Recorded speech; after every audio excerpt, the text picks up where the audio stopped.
मुख्यमंत्री महोदय, माननीय उपमुख्यमंत्री महोदय, संपूर्ण महाराष्ट्राची जनता त्या आरोपीला फाशीची शिक्षा झाली पाहिजे म्हणून आपण पाठपुरावा करतो आहोत। आणि दुसरीकडे आपले डीवायएसपी त्या आरोपीला पाठीशी घालण्याचं काम करतात।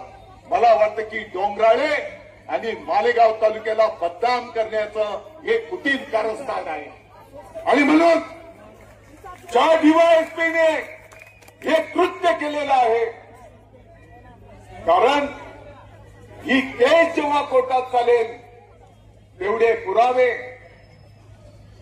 पोलिसांचा रिपोर्ट याच्यावर त्या आरोपीला फाशीची शिक्षा होणार आहे। माननीय मुख्यमंत्री महोदयांनी फास्ट ट्रॅक कोर्ट, वरिष्ठ वकील तज्ञ देण्याचा निर्णय केला आणि कोणाच्या सांगण्यावरून तो डीवायएसपी त्या ठिकाणी स्वतःहून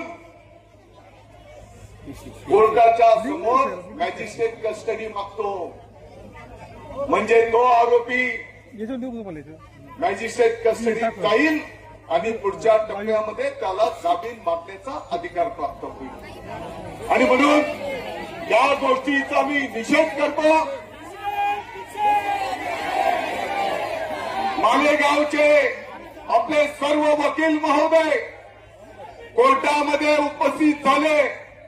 मी स्वतः ऍडिशनल एसपी संधू साहेबांशी संपर्क केला, त्यांना मी सांगितलं की अशा प्रकारचं चुकीचं काम त्या डीवायएसपीच्या माध्यमातून होत आहे आणि यामुळे आणखी संतापामध्ये संपूर्ण महाराष्ट्रामध्ये लाट त्या ठिकाणी निर्माण होईल। आणि मग तो एनसीआरचा रिपोर्ट त्या ठिकाणी बदलला गेला आणि त्या ठिकाणी पोलीस कोठडी मागितली गेली।